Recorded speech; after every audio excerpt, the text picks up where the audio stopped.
So within the spirit of placemaking, as Tony Trophy says, in Akron, okay, in Summit Artspace, we want to spend just a minute setting this space. Whoa, setting this space for this evening's program. So if you would, close your eyes. I know it's a little quirky, but close your eyes. This is the space where Big Love is going to take place this weekend, and we hope you participate. Take a deep breath in. All the energy of all the incredible people and souls in this room. And breathe out all the tension of today. Breathe in all the possibility in this room. Breathe out all the negativity and barriers. Breathe in inspiration. Breathe out the naysayers. Be in the silence of love.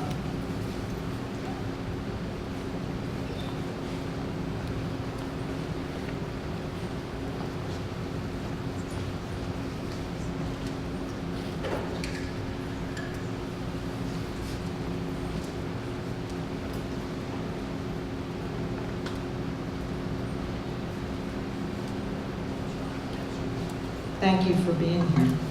Welcome to the Gaines March meeting. I'm Sue Lacey. I'm part of the planning team. There are probably 6 to 8 to 10 people in the room who are part of the planning team. But I'd like to ask, do I consider the mother of Gaines to come up, and Karen Stark of Hazel Tree Interiors, to help us put our minds in the proper space of why Gaines was launched and created and why it's been sustained now for 3 years, right? Almost 4, in May. In May, it'll be 4 years of consecutive monthly gatherings. I think we should give ourselves a hand.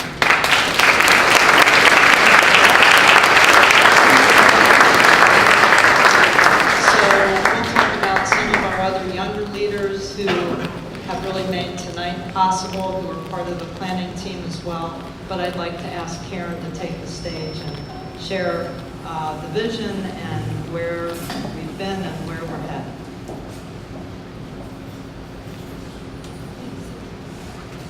Hi everyone, thank you so much for being here tonight. As Sue said, we are almost 4 years old as a non-organization. We are a completely volunteer-run and organized group. We're not a 501c3. We don't have a board of directors. We just have some passionate volunteers, about a dozen of us at this point, that make the decisions on programming and do all the communications for this group. So Gaines, if you're not familiar, it stands for the Greater Akron Innovation Network for Sustainability. And we were started almost 4 years ago after the organization in Cleveland that was Entrepreneurs for Sustainability disbanded. And E4S was the acronym for them.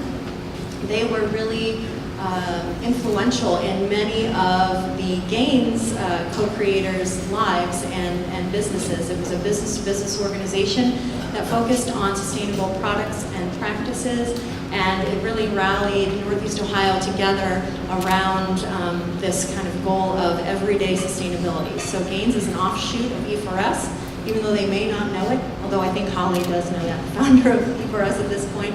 But we hold monthly meetings, always on the second Wednesday of the month, most often at Musica in Akron. One of our co-creators, Tony Trophy, is kind enough to lend us space every month. This month, it just seemed like a natural fit to move it over here to Summit Artspace, another community partner. because of the size of this meeting. You see we have many, many more people here than, not many, but you know, we get like 40 to 100 people depending on the weather and the topic and all of that good stuff. But just because Big Love is going to be here this weekend as well. So here we are in Summit Artspace, and if you didn't already sign up to be notified via email about our upcoming events, there is a sign-in sheet at the front door, and please do sign up with your email address so you can keep you know, aware of the different topics that we're discussing each month and different offshoot opportunities for programming that we're starting to build with our organization. And also, there is going to be a separate email list for the City Repair Akron group that is starting to form, so please check that box if you haven't already, if you'd like to be added to that email list as well. So I'd just like to give you a little history of how Gaines got started, and thank you all for being here tonight. I think that's it. Thank you.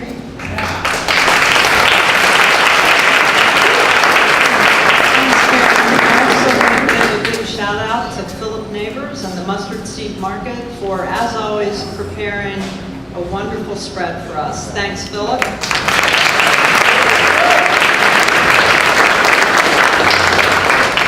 I have a question for you guys. How many of you have ever seen the space station flying overhead? Raise your hand. I saw it this morning when I was walking the dog around 5:30. Did anybody else see it this morning? Peter, you've seen it, right? What's the coolest thing about seeing the space station for you? Imagining what it looks like. Imagining what it looks like. Yeah. What about others who have seen the space station? Yeah, what was the coolest thing? That it's up there. How did it get up there and there are people living there for like months? Right.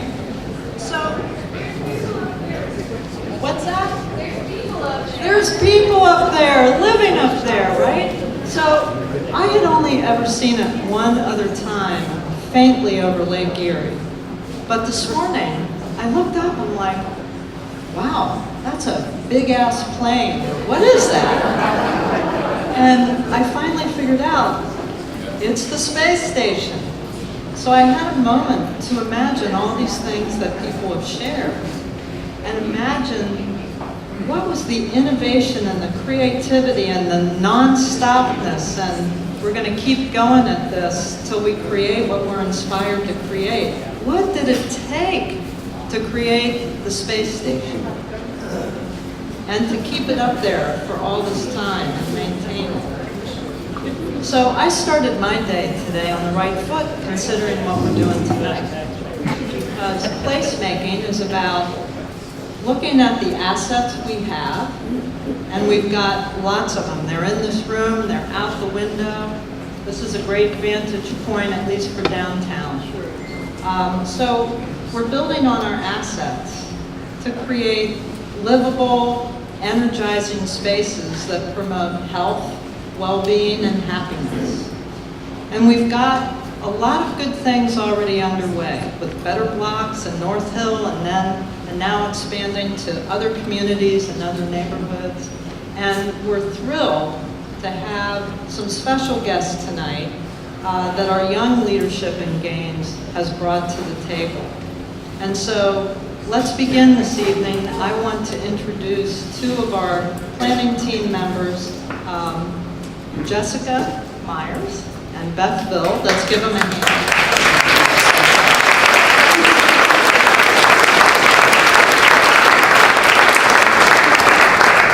They worked really hard to make tonight happen, and they were able to learn about city repair, which they will share with you briefly, how they even got connected and excited.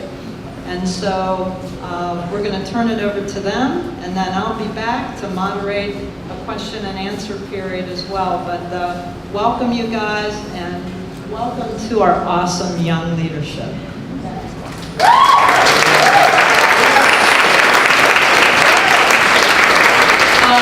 We really want to thank all the people who helped make this possible. The stage isn't big enough to invite everyone up here. So So I'd like to thank everyone who came up from Blueberry Hill and Canton and Cleveland and Portland. And our next guest is actually from Dallas. He's going to introduce Mark. But I was really inspired by the Better Block project last year, and as well as going to the BBC. And I hope you enjoyed a few minutes of us modeling placemaking up here for you. And we're really excited to kind of invite you into this space for the first time. We wanted to give a little bit of you're a test drive for Big Love on Saturday, because it's going to be about 10 times as many people, hopefully, at least. So, yeah, Better Block was an amazing experience that happened last year in North Hill. How many people were there last year? Awesome. That's amazing. So yeah, we're trying to build that momentum and kind of make our own Akron hybrid of Better Block and city repair. So now we're trying to introduce the city repair ideas to you, and we're just really excited because we really feel like we can make this an Akron brand here. We have a lot of resources that people don't really realize that we can use to build places in our communities, and I really hope that everyone can participate and join us in this movement. I think Beth has something to say. I really want to thank our core team that without your guys' love and dedication, this would not be possible, especially having a giant public meeting the same week as our giant community festival. So Big Love is going into its third year, and it originally came around as an idea of what would it look like to create a transformational festival for and by the city of Akron. And as we were doing that, we started to realize that we are placemakers that want to help transform the city of Akron, mostly by facilitating people transforming their own spaces.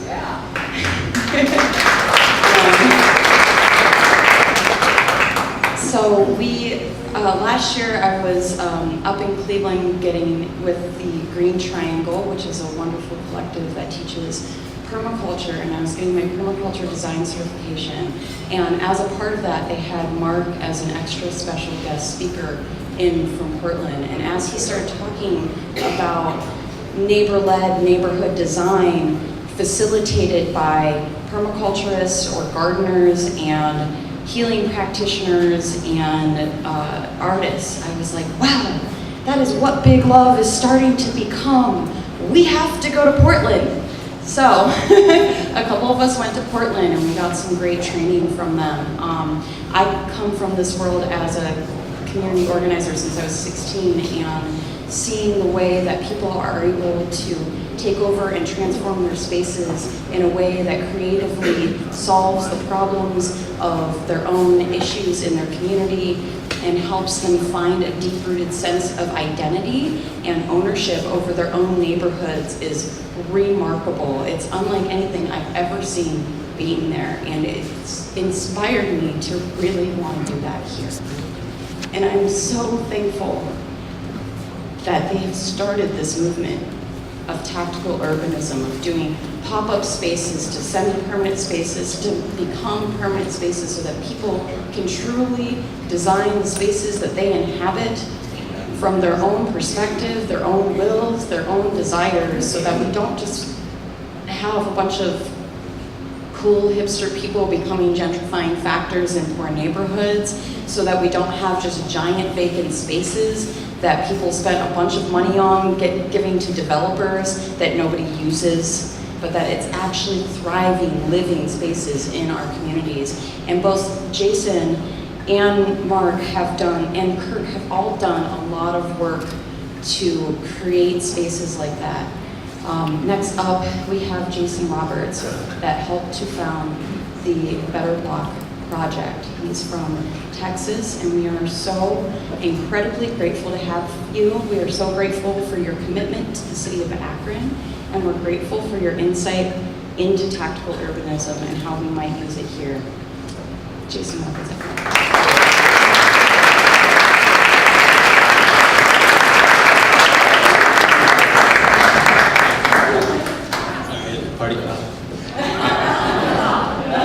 It's great to be here, and really an honor and a pleasure to be introducing the featured guest tonight. Again, my name is Jason Roberts. I head a project called The Better Block. And raise your hand if you guys know about The Better Block or involved with The Better Block and stuff we've done. Great. We started that project. So the project we did in Akron was one of the best we've ever pulled off, and it wasn't really us, it was you, and that's the reason why it was so incredible. Tina and John Uger, who led that project from the neighborhood, did a bang-up job. But the trajectory for the project that I helped develop with my community for the Better Block really took its life from studying other efforts around the country and around the world, because we started our work around 2010, 2011. And around that time when I was studying different ideas, there was one project I kept seeing from this amazing group of people in Portland where they just take these intersections and start painting them. And I remember thinking, like, what is happening in this place? This place seems magical. They're doing these beautiful projects in the street, and the community is just coming together and bringing these places to life. And I remember thinking, like, I want to apply some of these ideas in our own work, and thinking, like, one day if I'm lucky, maybe I can meet the people that were involved and help create those projects. And so it so happened a few years later, as our work started building and getting some notoriety, Mark Lakeman and I were on a stage together at Harvard, of all places, where we both felt like we were fish out of water. We didn't belong there. And it was a chance for me to finally connect with somebody who I had admired from afar for a long time. And then a few months later, I got to go to Portland and got to experience his neighborhood. And if you get a chance, just going to Mark's neighborhood alone, not just what he's done throughout the city, because it's inspiring, it's heartening. He is the epitome of a humanitarian. But beyond that, you go to his neighborhood and he's got like a pizza oven he's built on one corner of the street for everyone to use. He's built a tea station that people come in and just fill up with hot water and you can have tea. He's got a little kids area where kids can play on a corner. He's got his neighbors to take down their fences. I'm probably giving away your entire presentation, aren't I? But where they've got edible vegetables growing throughout the neighborhood. People can crisscross with the neighborhood. And then beyond that, he's making structures in his backyard for his chickens. And he's trying to study the social happiness of chickens and building structures for them to make their lives great as well. So that's the kind of person you're dealing with.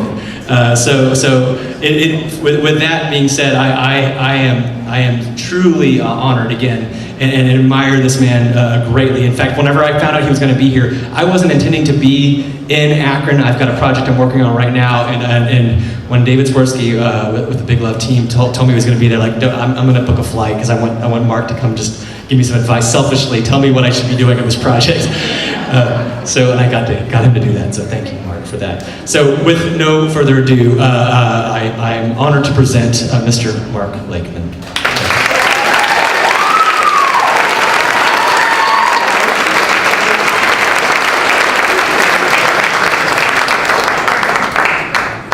Well, geez.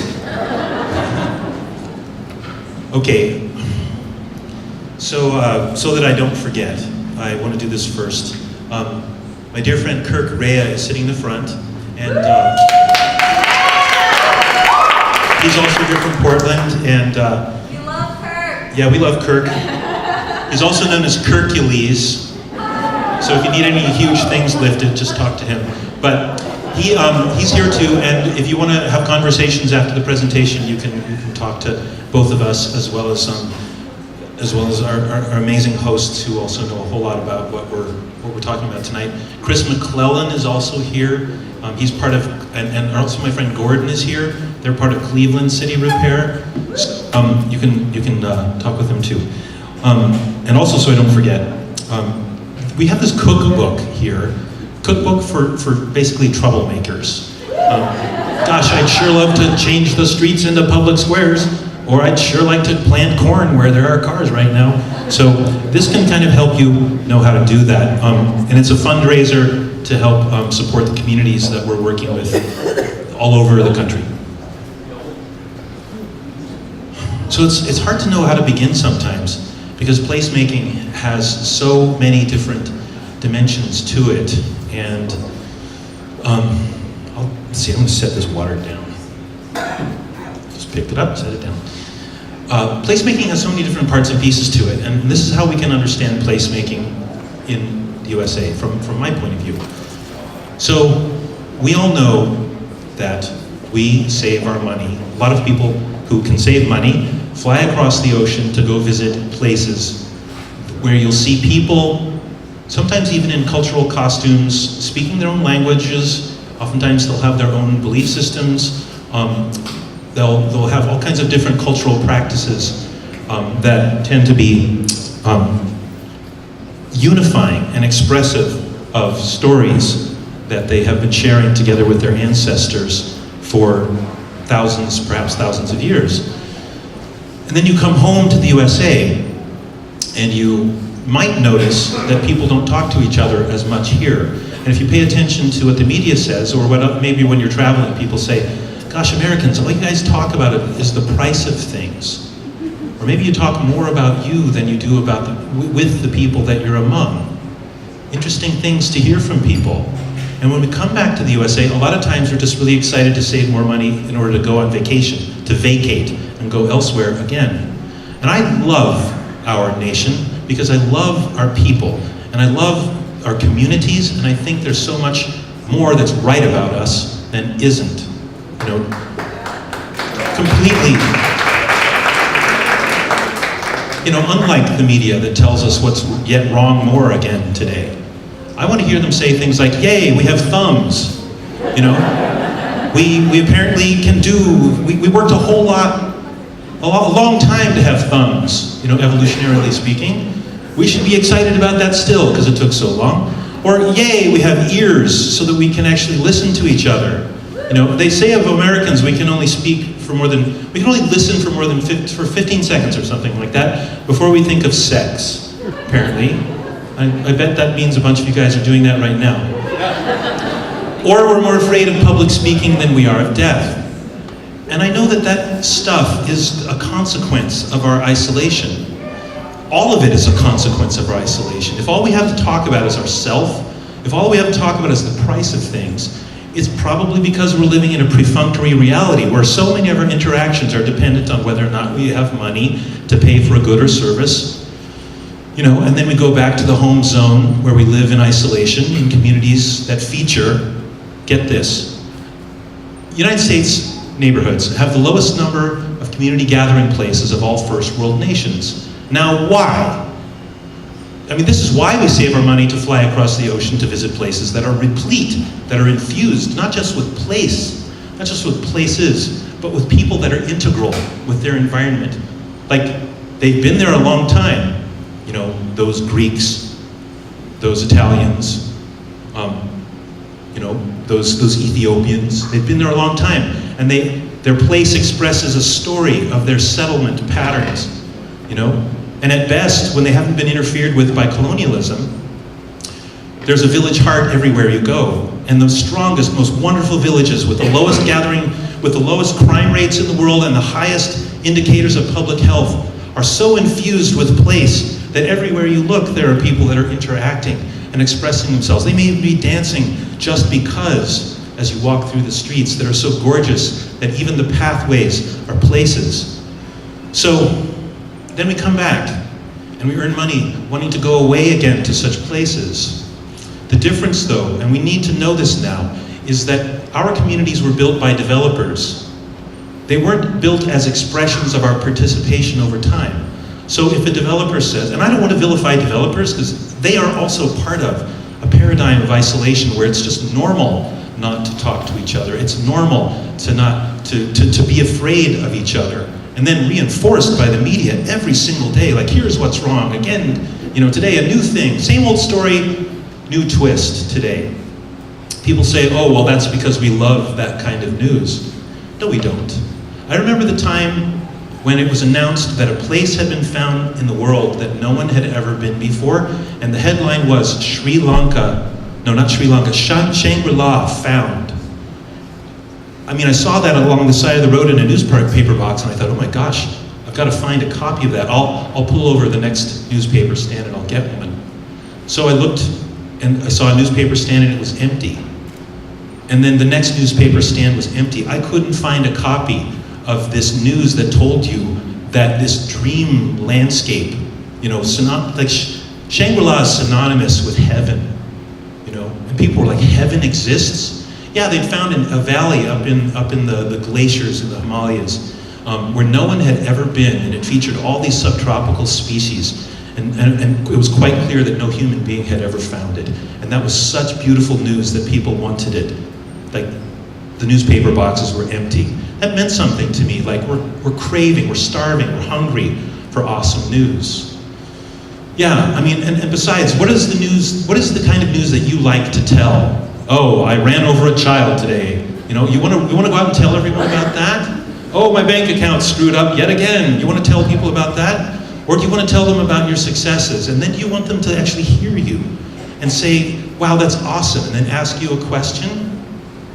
You know how you're sitting in a cafe and hear someone just talking and talking and talking about themselves, and then the next person who gets a word in gets to just talk about themselves over and over and over again. And if you listen closely, you can hear that they're desperate to be heard, but nobody's listening. Like, are we really, is that what's happening to us? We won't even hear each other's most important sacred stories? That stuff is a consequence of our isolation, and we need to take it so personally now. So we're here to talk about placemaking and sustainability, but frankly, we ain't gonna be sustainable, you know, if we can't even hear each other. But it's bigger than that. The challenge of our times is so broad and deep, and I also think it's the greatest opportunity in all of world history right now. The pressure's on, time is running out. I mean, we love these kinds of movies, right? Oh my God, gotta fly across the planet in 5 seconds, you know, to push a certain button to save the world. Apparently we love these kinds of stories. We consume them like crazy as Hollywood cranks them out. So it's a little bit dramatic right now. We got a lot to deal with. And I know that we have the capacity to do it. But looking at American communities where we wake up in the morning not feeling excited and invigorated and like that yet again we have another day to live, I think there's a problem with that. So I've been to communities where this isn't true. I've visited many different communities, indigenous communities in the world, where people stand up and they speak from the deepest place inside of themselves, and they say things that the community is so receptive to and ready to hear. Where people are just so deeply, they live in a culture of mutuality, and I could be talking about Mayans, I could be talking about Africans, I could be talking about indigenous Australians, where people have still, somehow, their lives are more interconnected. So, there's so much more to this life, and I get to live in Portland, Oregon, where I get to see it playing out in shockingly beautiful ways every day. So I want to tell you about it tonight. And I want to talk about Portland, Oregon as part of this story, because we fully know that we're part of a network of cities. We know that the problems of Portland, Oregon are similar to the ones that Akron faces. Our downtown was dying, people were moving out, developers were ruling our political culture. Something happened though, something remarkable happened, and now we are the one city in the USA, one major city where community participation is skyrocketing. We are meeting and exceeding our own goals. We're the only major city in North America that has actually met and exceeded the carbon reduction targets of Kyoto. Amazing. We have more than 50 farmers markets every week in Portland, Oregon. We actually are measurably driving less every year, and per person we're emitting less carbon measurably every year. We have the most bike lane miles and the most bike commuters by far. The list of ways that we're exceeding our own projected goals is amazing, and then the outcomes that nobody ever imagined that are now measurable as well are incredible too. Like, suddenly we have the most polite driving culture in all the country. Like, you can't even get any road rage around there. Like, God dang it, get mad. Nobody's honking. Like, we have the most dog parks of all cities, you know. We have the most, I won't say the best anymore because everybody loves beer, but we are the beer culture of the universe, known as Beervana. But those are things that come out of a culture that has started to fall in love, not in a narcissistic way, but everyone with each other. Collaborative culture, visionary culture, one where people are excited and receptive and supportive of each other. And we've definitely verified something that we all know in our hearts about ourselves. So we're a culture that says, yes, Like, I don't know if this was the first time ever, but there was a young woman, only 13 years old, who said during a community charrette that we were facilitating, hey, maybe we could cut the curbs to allow water to run off of the street. So instead of paying billions of dollars to deal with our combined sewer runoff, maybe we could just remediate water right on site. And so this first prototype was created, a park, and the whole thing was her idea. But the reason it happened is because we are a city that says yes. I don't know if the mayor's here tonight, but part of why the tide has turned is we had a mayor who knew how to say yes. And he finally was like, just bring it on. Like, bring forth your proposals. Here's all the goals and objectives of the city. What can you do to meet these goals? We'll find the support and we'll make these things happen. So this young girl innovated stormwater runoff remediation swales in our city that's now received millions of dollars in funding. Homeless people said, we can take care of ourselves. By God, we have women living in the street every night. Can you imagine what that's like to be alone on the streets? Homeless people have skills and talents and names and stories and families. By God, they must be able to help themselves. The fundamental question is whether or not we remain a resource or we're just a problem to be managed. Can you affirm our humanity? Can you affirm our dignity? Hell yes. So we've been creating self-built homeless villages in Portland, Oregon, and then replicating them around the country, and they're better in every way to not divide up families and send them off to separate shelters. These things cost more than 22 times less than a government-run shelter, and they're better in every way, beginning with the fact that everyone who lives in such a place manages it, works within it, has roles and responsibilities, gains life skills and even job skills, and then they go back into the society stronger and improved and ready to be productive again. This one was just legalized last week in Portland. So I'm telling you these stories about Portland because, yes, we can. Portland was beset. So much of our physical fabric was torn down by this corrupt political culture. They were building parking lots everywhere, and finally this one question was called. Will we build yet another parking lot on this corner, or will we finally have a public square after 150 years without even one public square in all the city? And fortunately, the proponents of Place won, and we created a cultural magnet that revolutionized not just our city, but the entire region. After 150 years, we finally had a social commons where somewhere time and space was not for sale, and everyone can say, I belong there. And you know, there's people that write about this stuff. They say that public space, a sense of commons, affects even your dreams. It affects how you dream. If you only live in a compartmentalized reality where everything is for sale, you dream dreams of being alone. If you live in a place where there's a sense of connection to other people, and you have functional commons that are also symbolic, you dream differently, you perceive differently, you feel differently. Okay, but more about more about homelessness. There are so many homeless people now in this country because of the state of the economy, and they're all moving to the West Coast to get to a more temperate climate. And even though Portland, Oregon has the lowest unemployment rate in all the country, there are homeless people everywhere in the city now. But we are a culture of yes, and we want to affirm the dignity of all people, and so we're housing them. All of the women on the streets have been housed. All of the veterans in the streets have been housed, and now all of the remaining men will be housed in places like this utterly DIY village that has this wonderful urban wall. It's surrounded by generative spaces, cafes, bookshops, places where homeless people can actually employ themselves in order to financially support their village. That's made as a barn raising by the whole city that comes to their rescue. And when I say homeless people, I mean our daughters, our sons, our fathers and mothers and grandmothers and grandfathers that are out there on the street that have real stories and real lives and real needs, and none of them are boogeymen or should be vilified.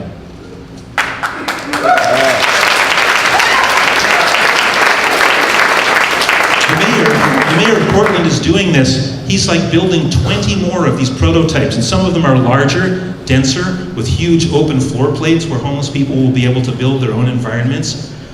And the city's putting money into it at the rate of like $25 per person per night, which is a deal compared to $90 a night, which is what it normally costs to house people in a shelter. And then you're actually helping them, supporting them to be safe and warm, and to rebuild themselves while they're stable. We're even imagining giant, tall prototypes, because as long as you're going to build a tall building, you might as well throw in a few floor plates in there for people who can become the staff that run the building so that they actually have livelihood while they have spaces inside of the building to live, rather than in the streets. The man behind this one, who's part of the largest green building company in the city, a development company, said, let's bring everyone inside at last. Let's create a building form that expresses the fact that there's diversity in this building, economically and socially. So I'm inviting you all to come to Portland, Oregon in June for the Village Building Convergence, which is the 16th annual version of this. We're going to be building 40 initiatives all over the city simultaneously, and everybody's already working, getting everything ready, getting ready for this huge barn raising. And we're basically being time activists. We're done with this 24/7, 365 reality of living in a cubicle, this repetitious reality. We want to live as our ancestors did, in a way where we're noticing the cycles of time. And the way that we're doing it in Portland is we're grabbing that point in the turning of the wheel when we used to come together to raise the barn. And what that does is it reorganizes how we live. You build community up to the barn raising. You party like crazy as you're building together, where everyone has a role, and then all through the summer, everyone's more in love than they ever were before, and then it starts again. And that's what used to power our people. So we're doing that in Portland, Oregon. Come and see this. So here's Portland, and this is what it used to be like. So so not extraordinary, not what it is now. We are like every other town. According to the National Land Ordinance of 1785, all cities and towns laid out after that point were basically regimented according to the dictates of the Roman colonial grid that was adopted as part of the National Land Ordinance. When you play the game Monopoly, you're actually playing the National Land Ordinance, because the game is designed to replicate that experience. So hopefully when you play this game, you say, oh, now I see why the only form of commons is a jail and a parking lot, right? You should ask, where's the community center? Where's the public square? Where's the park? Where's a shred of commons? Oh, everything that is a form of commons is for sale, like Baltic Avenue, even Broadway's for sale. Okay, so this is actually a condensed version of the National Land Ordinance. This is a really big deal. So if we arrive, in the late 20th century, early 21st century, to find that we're living in houses that don't even address the street, because people are saying, the developers are saying, well, who needs a porch anymore? Americans don't like to talk. And then this idea of driving to the mall in your car, because who needs Main Street anymore? Portland, people in the USA just want to consume all the time. This is an outgrowth of this kind of mania, as if we're playing our lives on a game board where everything is for sale. I swear, you can find out about this from Noam Chomsky if you really want to get deep immersion on how uniquely intense and exploitive our history has been. But you can also just fly to any other nation and see that their crime rates are somehow very, very different, and their public health statistics are different, and their sense of place is much more lovely generally. There are places like Braddock, Pennsylvania, that can tell you how intensely dystopic it can become. 90% depopulated. And it wasn't, what's happened to this town isn't because all of the working class didn't show up one day, to do their job, to feed their children, to pay for their homes. No, it was that the steel industry pulled out and sent the jobs elsewhere. This is a pretty familiar story. Yeah, entire abandoned neighborhoods with only retirees left, with bars on their windows because they're afraid of their own environment now, and they have nowhere else to go. This is how dystopic it can become. And on one hand, you can say it's not because of the community. They've been doing the work to power the society. And on the other hand, you can also, if we are going to look in the mirror about this, I want to say it's our fault. Why? First of all, because I think it's ridiculous that we ever agreed to let our entire society be basically regulated and managed by the people who aren't even doing the work. This is the absurdity. We've agreed to power the entire society and yet be powerless in our own communities to even slow traffic. Like, you have to go knock on a door or maybe fill out a form to get the permission to do anything in your community. Who ever agreed to that? And yet it's all the same all across the country because of this. So there's a reason, and there's a basis to the story, and when we're interested in systemic change, by God, we need to be interested in, if we're interested in systemic change, we need to be interested in root causes. Why is this happening all across the country? Okay, so here's another way to look at it. Look at what an intersection can be like in some countries. Like this is the great intersection called Siena, where Pisa, Milan, Rome, and Florence all meet in a great intersection in the Tuscan hills. And then this wonderful village arose around all of the activity of trading that happened in the location. It's a great intersection, one of the greatest in the world, and it's called a piazza, which means place. Over here, it's just a sort of ubiquitous intersection that we've all seen before. You stop and wait for the light to change, hoping to eventually get to a place. I think it's interesting that both of these intersections have dominant institutions with arches, but that's about where the similarity ends.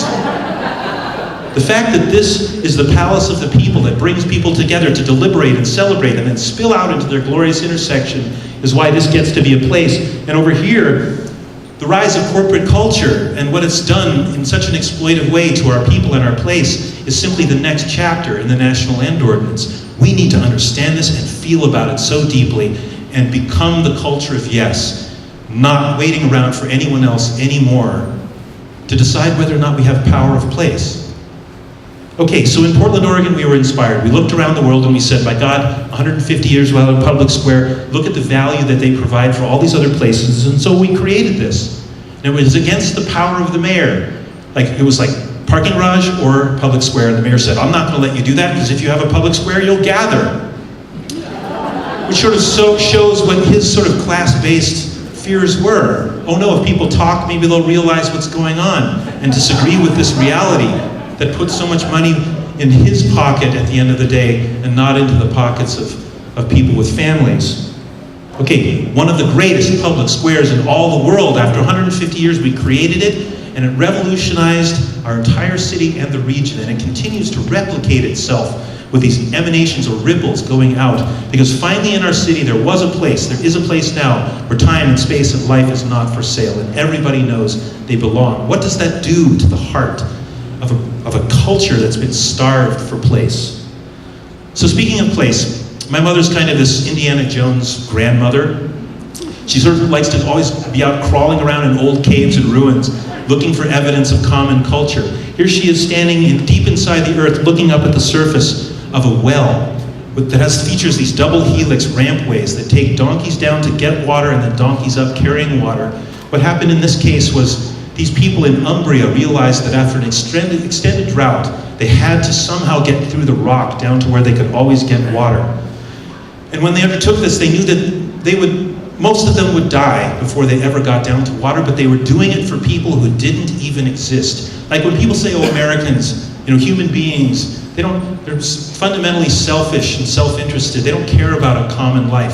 I absolutely disagree, because these are the kinds of places and cultures that we have come from, and this is what is in our hearts still. And when we speak and somebody else uses their ears to hear us, that's enough evidence for me. So, it used to be that we saw that we had way more than we shared than that we didn't for millennia. So when we go to such places as this one's cosmological. The tower sweeps across the surface of this piazza like a great sundial that shortens and lengthens as the seasons change. It's actually measuring the way that the earth tilts and rotates over time, not just a place. Incredible, incredible. So what else about it? I mean, it's the fact that a social culture around it has such powerful interwoven stories over time that they're absolutely the definition of resilient, sustainable culture in a social way. Certainly their carbon footprints are lower because they're walking everywhere, because everything is within easy walking distance. It's the nature of how the town is laid out. And of course it existed before cars, for sure, but why do they even need cars? Because this is how they live within this habitat. Kind of like a snail needs a shell or a bird needs a nest. Human beings need a conducive place. And frankly, unless a developer understands how that works, it's not going to happen. So somehow we have to retrofit it, and that's what we're talking about with placemaking and city repair. The kinds of spaces where intergenerational relationships play out in our midst, where a grandmother can look into the eyes of her granddaughter, and when she knows that the songs and the stories of the people have been heard, she and her sister here know that we will persist into the future. And that's what we're talking about. Americans leave where they live. Every 4 to 7 years, Americans move, looking apparently for a better place or something, but not here. They remain in the place that their ancestors have always been, because it's part of their very identity. And I'm not trying to romanticize villages. There are all kinds of issues that are happening in communities around the world. But we need to remember some stuff. Like, do you remember that before cars existed for thousands of years, the streets were actually the spaces between our homes that brought us together for all of our cultural rituals and celebrations? And the greatest thing of all were the combined birthday parties of children. There are people alive now who remember the time before cars. In 1900, about 50 people a year would die in the streets of the city, and it wasn't of the country, and it wasn't because of cars. But by 1920, 30,000 people were being killed every year. At that point, Cincinnati and Kansas City tried to mechanically force cars to go no faster than 25 miles an hour. And at that point, the oil companies and the car companies stepped in and got the federal government to mandate that streets were now just for cars. And I say that no mother of any child ever got to weigh in on that and say, hey, wait a second, you've just removed millions of miles of public commons and given it's no longer available for a diverse set of uses. It's only a monoculture at this point.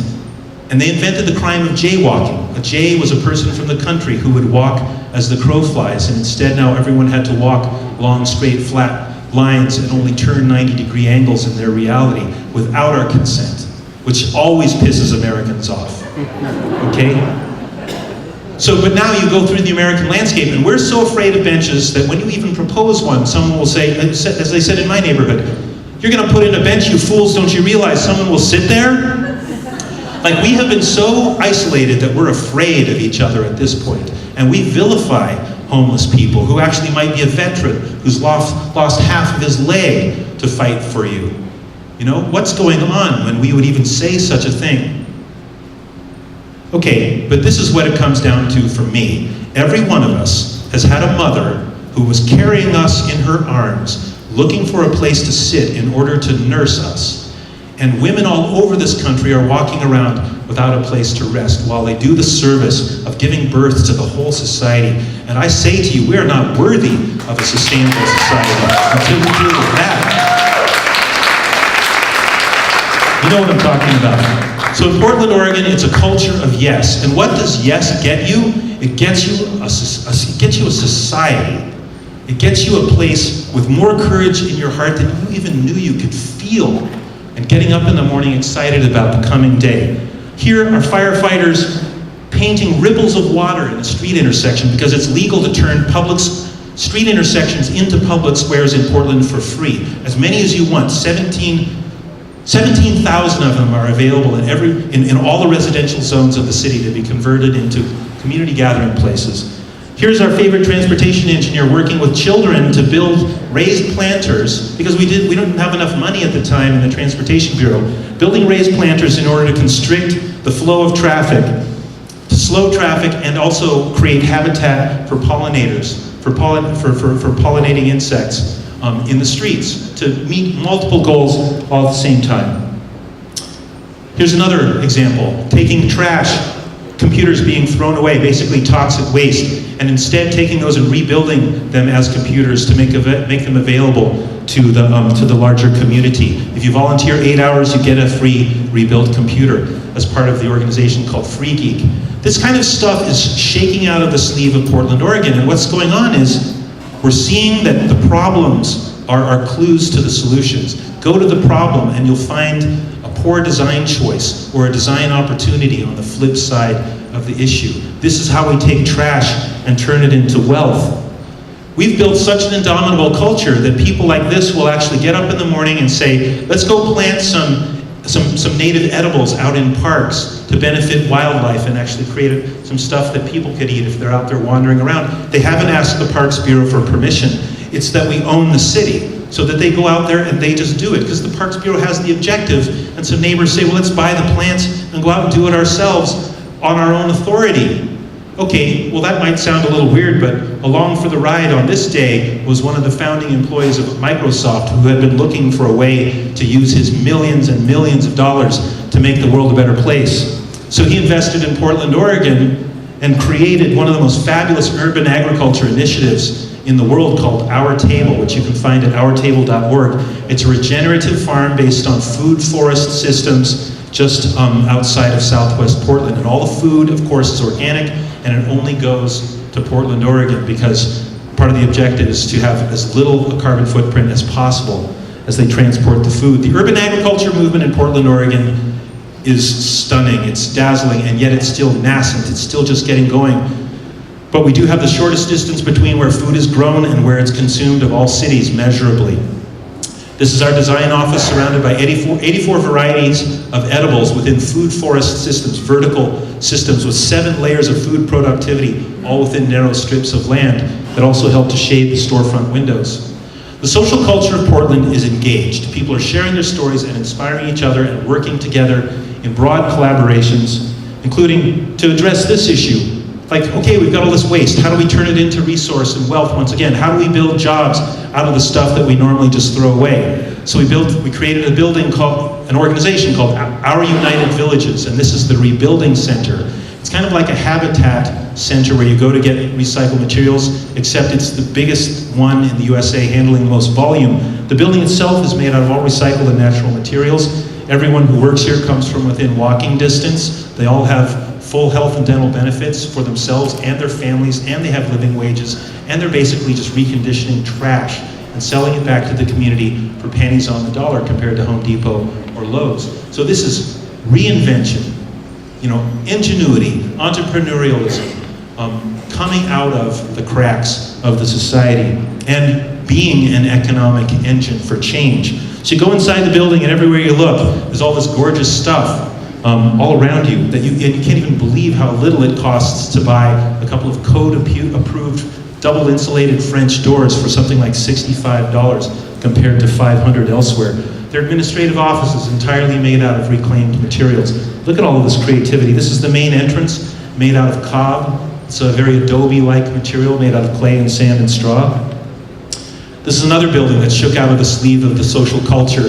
This is for Picun, Cesar Chavez's farmers' rights organization, except in this case they decided to build the most energy efficient office building in the country and do it for a quarter of the cost that you would normally pay by getting all the kids involved. It's a youth training facility, so they said, let's train the youth by teaching them how to use a shovel and how to use a hammer and how to lift heavy things together. And they built the whole building as an educational process for their culture. Now developers around the region are getting in on this act, and they're like, gosh, I don't just want to build stuff, I want to build a legacy.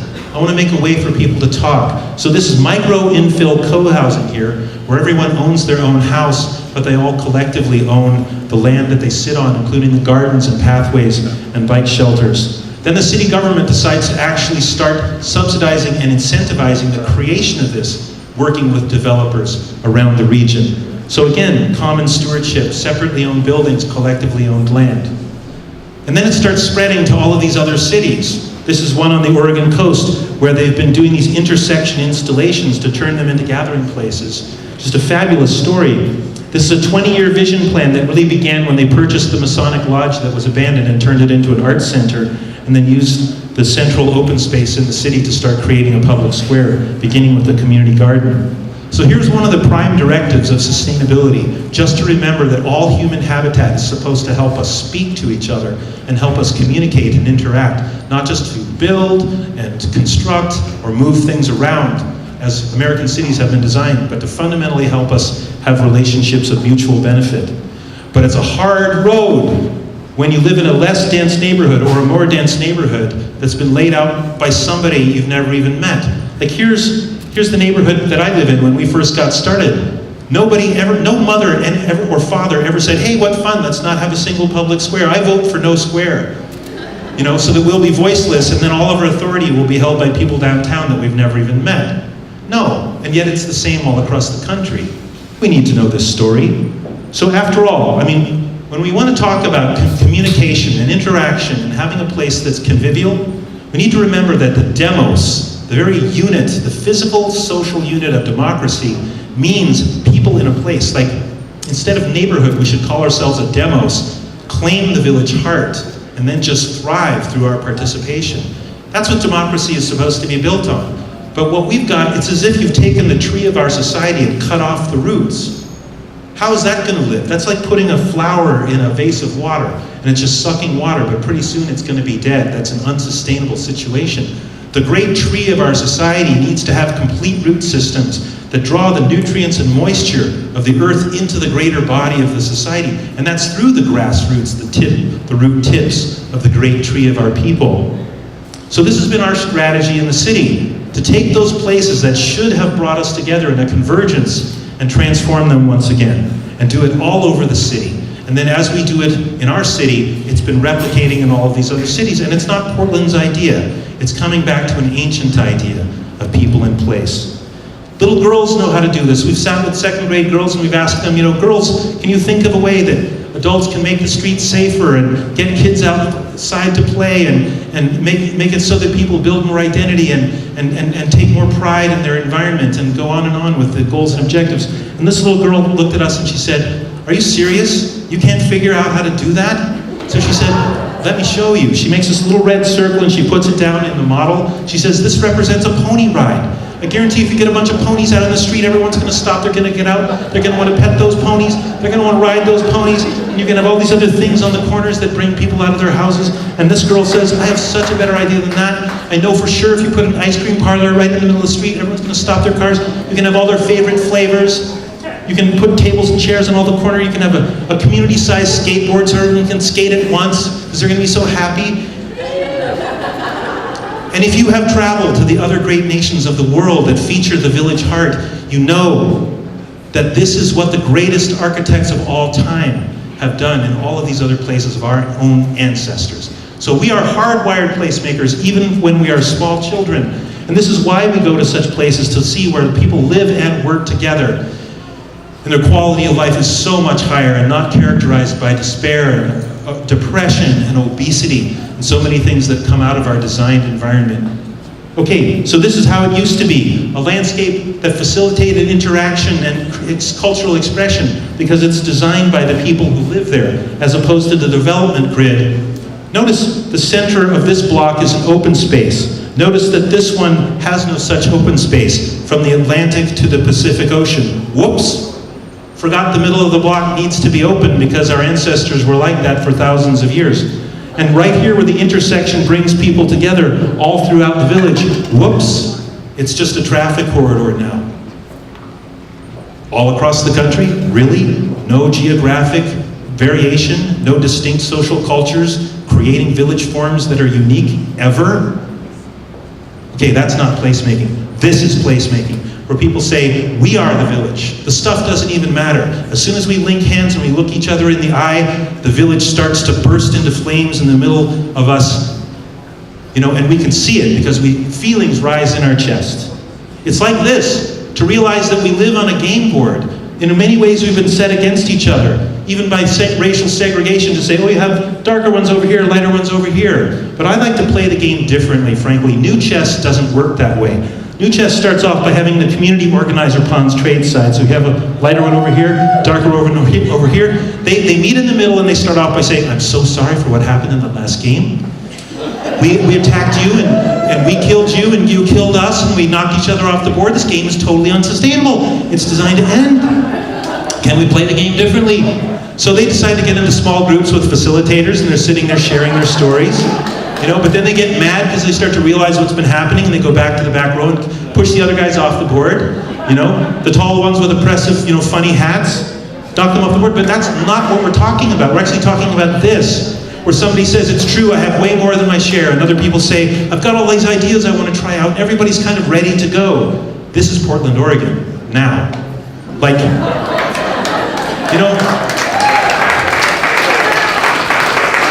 It's always been up to the pawns. The pawns are the working class, right? With all the skills and talents, they power the entire society. Finally, the pawns are like, I'm just done. You guys playing the same game every time? At least let us have a TV, So here they finally get a dining room table. They put in some hot tubs down here. They've grown 3 Asian pears and a squash, and they're having a harvest festival. Leave them alone. We're totally serious. This is what Portland, Oregon is doing. We are re-vegetating the game board and making it happen on our terms, like this. Street weddings. You're certainly calming a lot of traffic and bringing people together and meeting all of these issues that beset us. And this is what's happening at the huge scale for the city. When the mayor said, I won't let you do that, we went out that very weekend and painted the rooftop of this 2-story parking garage, and we said, no, space becomes place right now. And this is what happened. One of the greatest public spaces in all the world. Okay, and it didn't stop.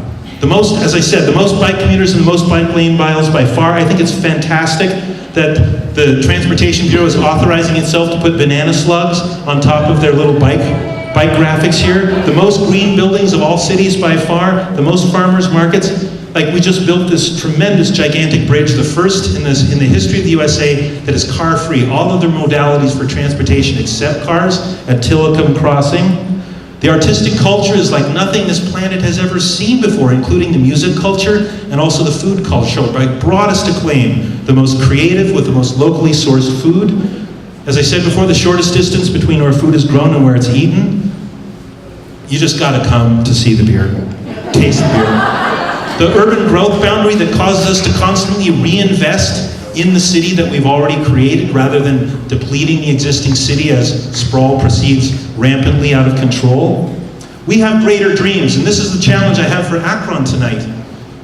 You know, if you're only looking up, trying to get to the surface, you never learn what it's like to get and see the great view of the possibilities beyond. We need to set our sights way higher than just mere sustainability, or however we define like our next goal. Like, what would it be like to thrive like we've never imagined before?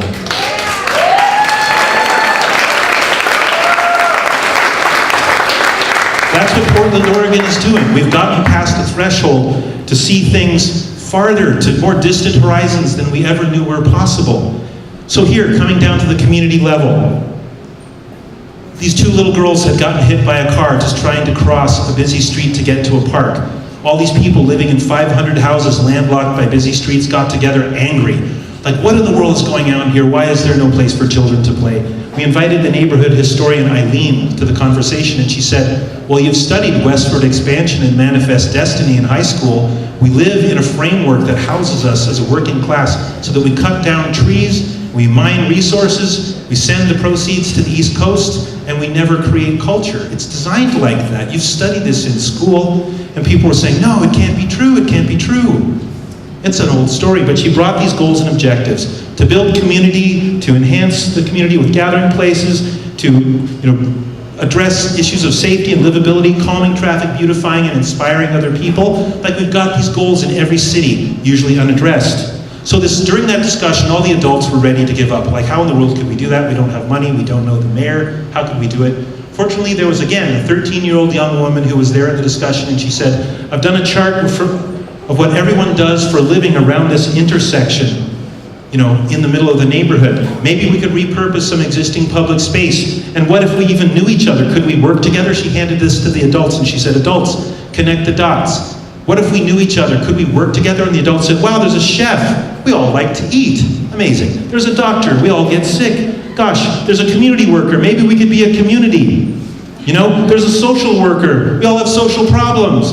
There's a doctor, there's an architect, a carpenter, an ironsmith, a plumber, an electrician. Within 5 minutes, it looked like this. And then the young woman said, throw in the stay-at-home parents, throw in the children, throw in the dogs even, and it became absolutely black with all of the layers of connection. So a woman, a mother during that meeting, just ran out the door and she said, I can't even take it anymore. And she ran down to the intersection and she put in what she called the world's first 24-hour self-service chalk station. And when we came out of the meeting, the village insurrection was already at work here. Then we called the Department of Transportation and we said, we've got this idea. We know that we can slow traffic and meet all of these objectives if you'll just let us propose this idea. And they said, that's impossible. Besides, that's public space, so nobody can use it. And we were like, what? Did you just hear what you said? You just said, isn't that incredible what you said? And they're like, oh, you're so frustrating. Why don't you go home? And we said, we're already home. There's nowhere else to go. So it was so frustrating to have this conversation. We said, we're coming down to your office right now because there's one question we want to ask you, which is this. When we got there, we said, are you saying that after 30 years of paying for one of these little tiny houses, after all that work, we have nothing in common, we have no power where we live, and you who have never even stood here in your life have all the power over us? And they're like, duh, that's how the grid works. So we said, not anymore. So this is what we did. We took over the streets, and you know what it was? We just said, is the barn raising legal or not? Is it even okay for anyone to legislate it out of our very memory? Or are we still villagers? And so we did this anyway, we got in trouble. Ed, the giant policeman, came along and he saw what we'd done and he said, this is the most beautiful thing I've ever seen. When transportation gets mad at you, I'm not even going to report you. And when transportation gets mad, call me and the police force will stand with you against transportation. What? So we won, and the city council unanimously legalized this for every neighborhood to do as many times as they want for free all across the city, to as many as 17,000 intersections. So yeah, world's first 24-hour solar-powered self-service tea station, world's first little free library here at this intersection. All of these different stations might be a first of their kind, but it's replicating the kinds of features that happen around a village square. The kinds of places we love to go to. But now you don't need to go away. You can stay home and be in the village of your dreams. And amazing, just like a clear cut starts to recover, after trees have been cut down, so will a community recover, and the great birthday parties of the streets start to return, to regenerate with the puppet shows that happen in the streets, the piñata parties, the great gatherings of all the community where you have more friends than you could possibly deal with. Then we created a mobile version to take this idea out into across the city, serving free chai and chocolate cake. Everywhere it went, people were ready to share desserts and drinks, like this. And then we held hands around the entire city because so many people had become connected in an event called Hands Around Portland. It happened again and again and again. And then we partied like animals, because we were wearing animal costumes by the thousands, and we flooded downtown into our great public square. Then we went to our blocks to create internal pathways. And then we created gathering places throughout the blocks, all of them ecological prototypes. We reinvented houses and turned them into schools. More and more urban agriculture like this all around the block. Urban orchards. Water systems integrated with gray water and even black water systems. Insanely beautiful chicken palaces. This is what it would look like to actually address climate change and save the world block by block. And then we started to do it all over the city. Like in the Sunnyside neighborhood, of course they would choose the logo, the sunflower, and put that down in the streets. And now our awesome friends at the Department of Transportation say, we have never seen anything build community like this. And it's like, yeah, duh. Maybe human beings need a gathering place at every single scale of the community. Overlooked neighborhood, creating their own story. Out in the Cully neighborhood, same old story, their story. Again and again. What's it like to stand on common ground? What it does is melt the insolvable polarities that the political system keeps throwing at us that divide our culture constantly. Instead, this brings people together. What's it like to get teenagers involved so that they design what happens in the street and they install it? What happens is not vandalism, ever, but instead a pride of place and change behaviors. Birthday cakes replicating the intersection right outside their doors, like this, and this, and this. On and on, each one creating their own story, their own unique expression, designed and funded and installed by them. The spectacular set of features that constitute the furniture of community out in public space. It's free now to create a solar-powered cob kiosk. All these other features, including community composting facilities out in what you guys would call the Devil Strip. In people's front yards, gathering places. In this case, inspired by this little girl, where a man says, what would the world look like to a girl? And this little girl says, well, it would look like this. And then the community served her vision. That's what a sustainable society would look like. And like Lydia Dolman, one of the great leaders in our community, has said, well, the world we live in has been created mostly by white men between 35 and 70, who can barely even tell their wives they love them or hug each other. Maybe it would be a more full spectrum expression of the possible emotions that we all feel. And maybe it would have a sense of humor and delight and curvaceousness and beauty that we've never seen before. So I'd say that we should run that sustainable culture because it will be so much more fun and rewarding than anything we know now. Okay, and sort of to wrap up, this is the first homeless village, self-built in the United States, called Dignity Village, and it persists till this day, replicating itself across the USA and Canada. This is a neighborhood. This is the first tiny home village in the United States that was built as an expression of solving, adverse issues. And this is what it really looks like from above, drawn by one of our interns. And this is the collective impact of more than 450 projects in this city alone. But I'm saying, you're not going to get 450 done all at once. Like we did, you'll start with 1, and then that will lead to 7, and then that will lead to 18. So don't worry about doing it all at once, just start. Just start in any way that makes sense to Akron, and then we'll see what happens. So thank you.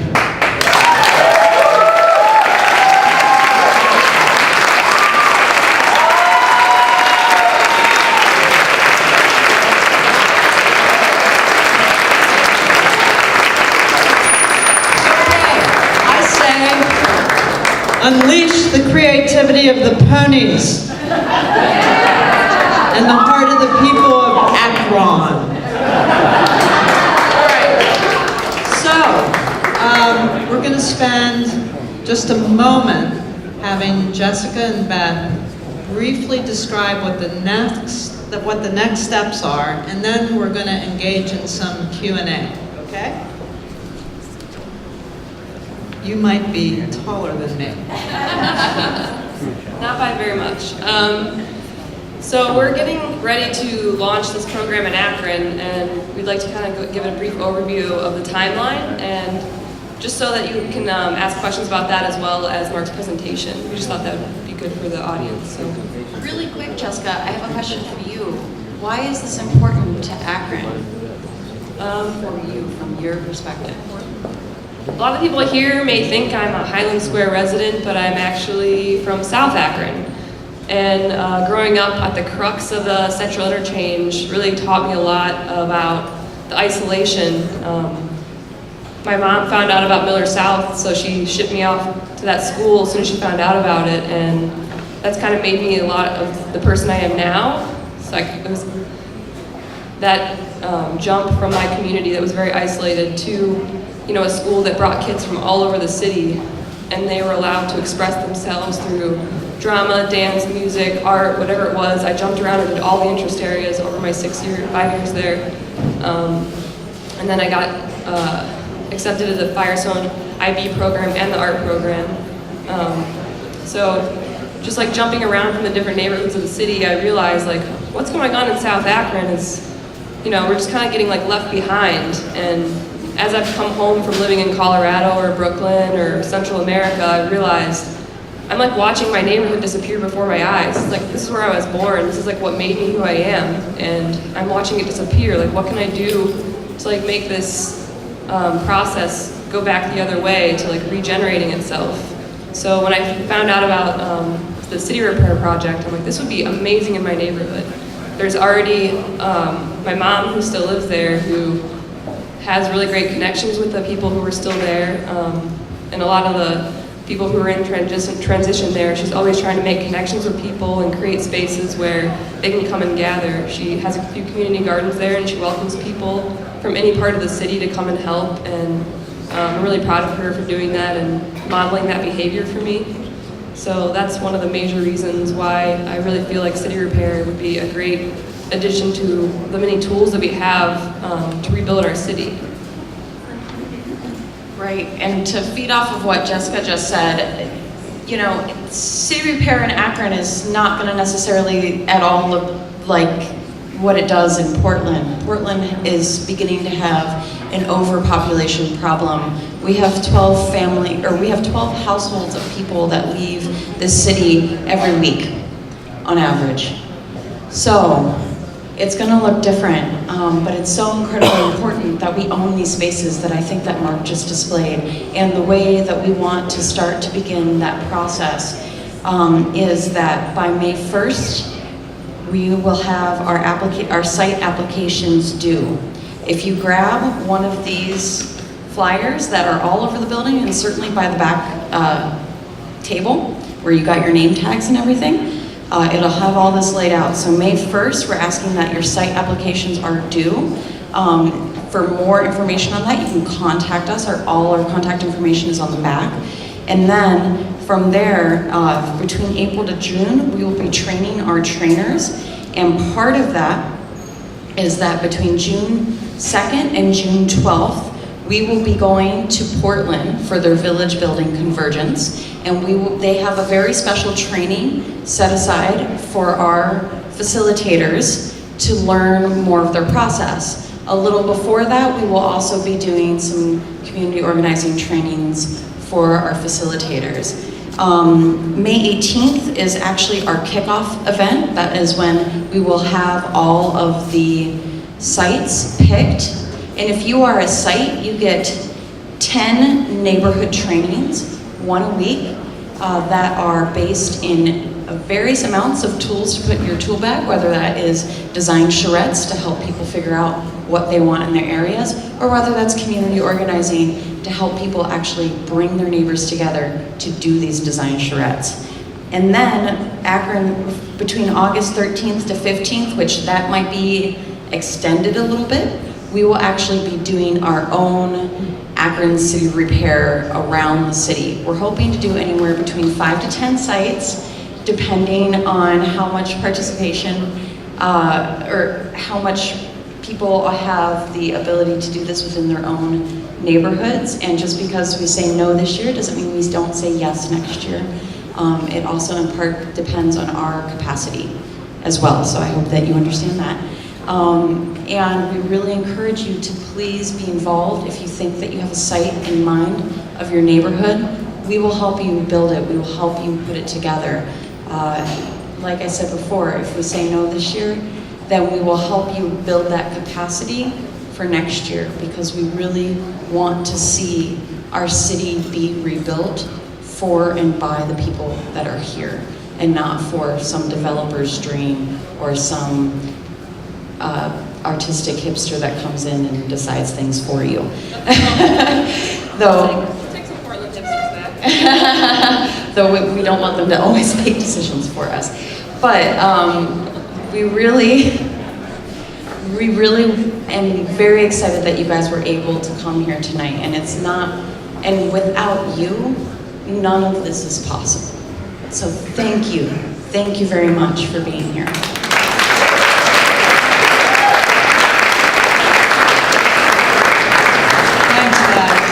So Mark, we have a few questions for you. I was wondering how many breaths you took during that presentation. Really impressive. So, come on up. So the first question we have is, we'd like for you to reflect a bit on your collective experience doing this work. What are let's just say the 3 biggest insights you have in terms of what's really critical to support the growth of these kinds of efforts in any city? Great question. Well, sometimes people ask, what are the greatest impediments?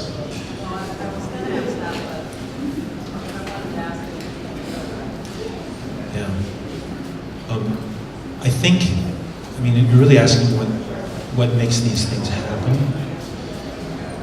Well, some people would guess that it's the consent of authorities, but that isn't it. I think it's your own urge or will. It's kind of like an indomitable feeling. Sometimes it rises up in people when they say, I've had enough, or this is the line. But it's a creative feeling. And it's maybe a healing impulse. I think that's the ultimate thing. And then connected to that is to be able to speak with people in a partnership tone. I think everyone has this tone in them, and when you speak this way, people can hear that you're not threatening, but that you're inviting. You're inviting them to collaborate. Like when we got in trouble with the Transportation Bureau, and they tried to react with us, we were prepared not to react. And we spoke with this invitational tone. And when they said, you don't have the power to do this, we just kind of brushed it aside like a Jedi Knight would or something. And we said, your neighborhood also is missing a public square, and everyone needs a public square. And they said, well, that's true. So to come from a partnership place, like even if you don't live in world peace right now, you can decide that it lives in your heart. And even if you don't live in the partnership culture of your dreams outwardly, you can be that yourself. Now, like Gandhi said, you know, you can be the change right now. So in that moment of contention, if that is inside of you and you speak in that way, and you're basically saying everyone's on the same side, we're just confused, that's an energy that will transcend. So I think that's the second point. And then the third point is to realize that everybody is ready. Like in the bureaucracy, people are so ready to help. Even if they feel that they're paid to say no, they're all ready to say yes, because they're desperately bored with so much of their own experience. So when they said, you know, when we got them to agree that there was a public square, and they said, why should we help you? We said, because we want you to have a more fulfilling experience of your own in your work. And they said, nobody cares about us. Like, we touched a nerve. So I think, you know, to come from a place of mutuality all the time, and even if people are like denigrating you, oh, like you softy, oh, you're just a bleeding heart, like, be who you are and stand in that and be proud of it.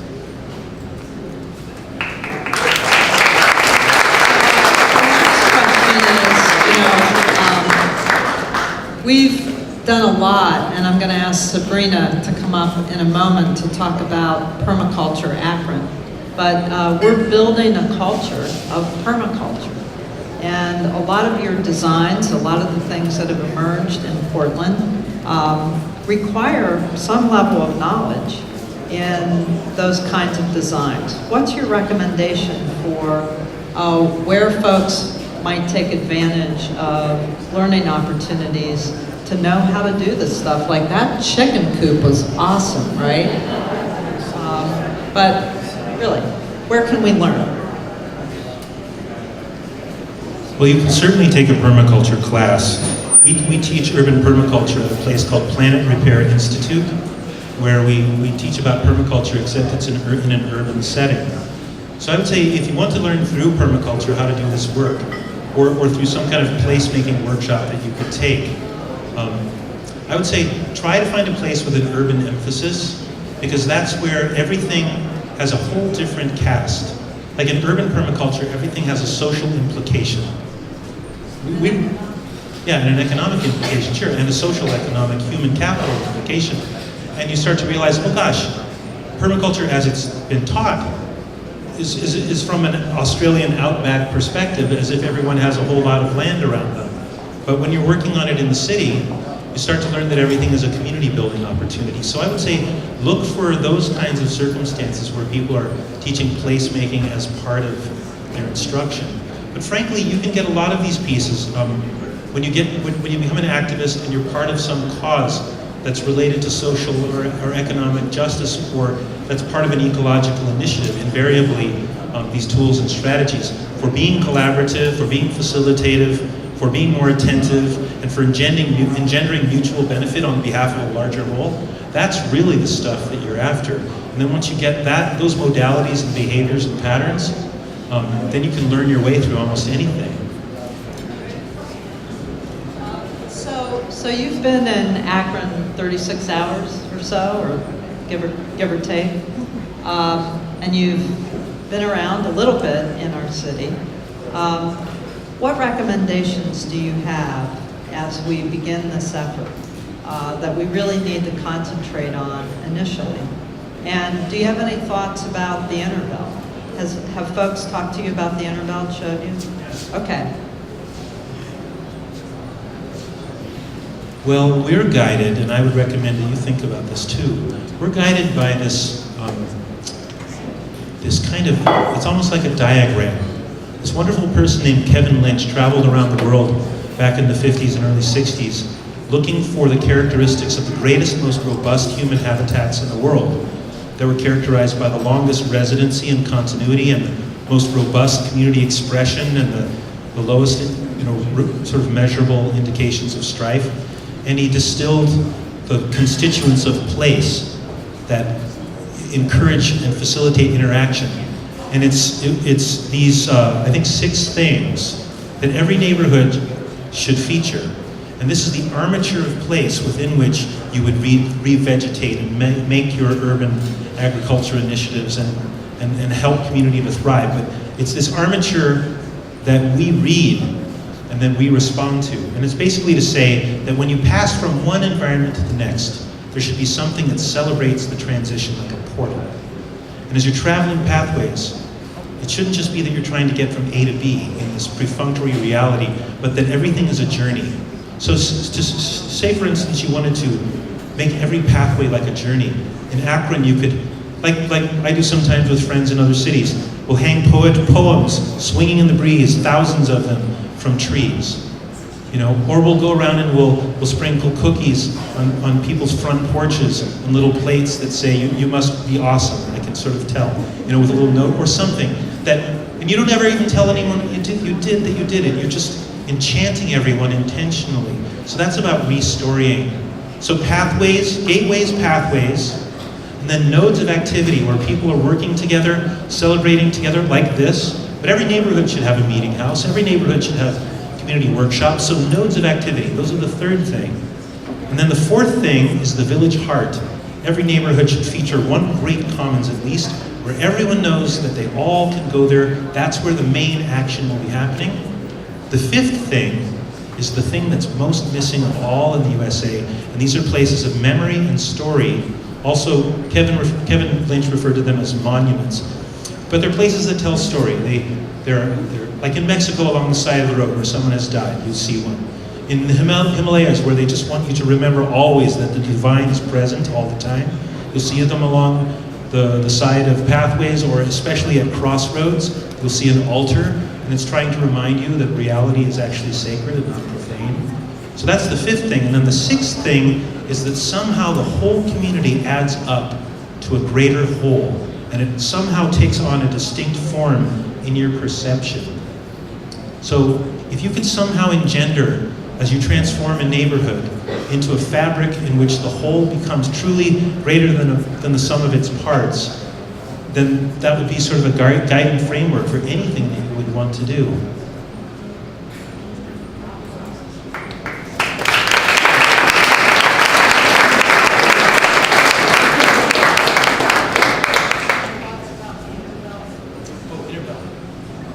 Yeah, what an amazing opportunity. We're retrofitting our city with something that's trying to be as good as what you can create here. But we don't have the advantage of the inner belt. We're trying to create a green loop that unifies the city as the biggest public space project we've done. But we have to retrofit the environment that exists. And what you have is this great open space. I would say for the green belt, I would propose and get out there to create temporary installations to just test ideas in space. You know, to work with anyone who will partner with you, to model what it's like to use that in a social way, to create ecological installations. Certainly you could do graphic installations all over it and then take gorgeous pictures of it from the sky. You know, just use it as a palette where you could do some amazing designs and maybe install every design that anyone could suggest, because it's quite a lot of space.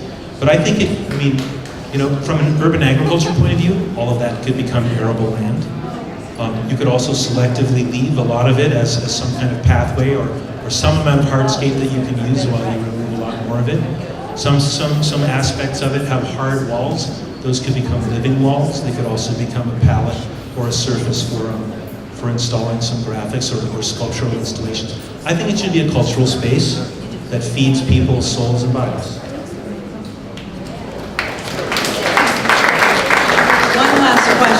So we have a new administration here in the city of Akron.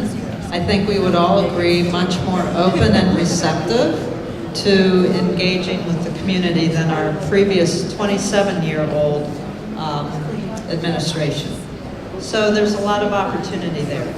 Knowing that we've got new leadership, what would your recommendation be to our community to engage the administration in a strategic and visionary conversation that would also include, you know, we got to loosen up some of the policies that we have so that we can be way more flexible and creative.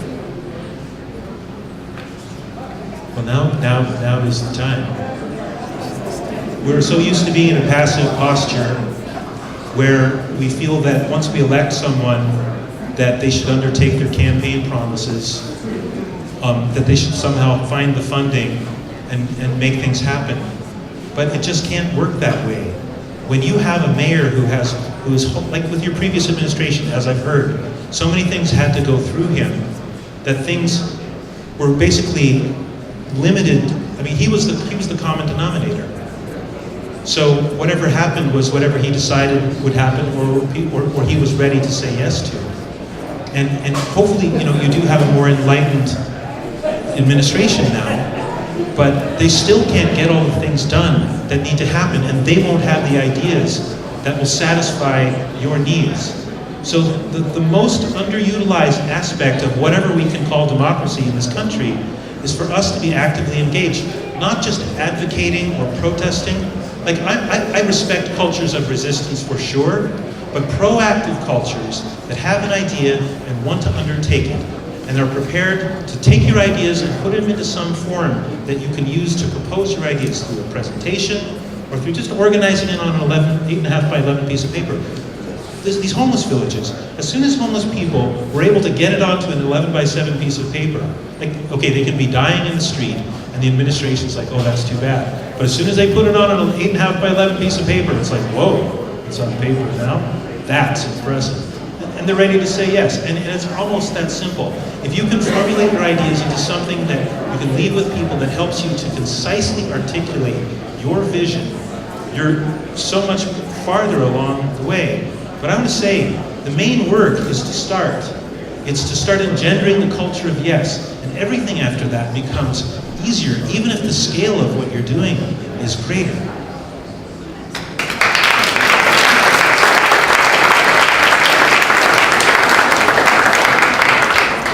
So, as a transition, one of the things that Gaines was able to do last year was to bring some ideas to the previous administration regarding their combined sewer overflow strategy to incorporate green design into that strategy.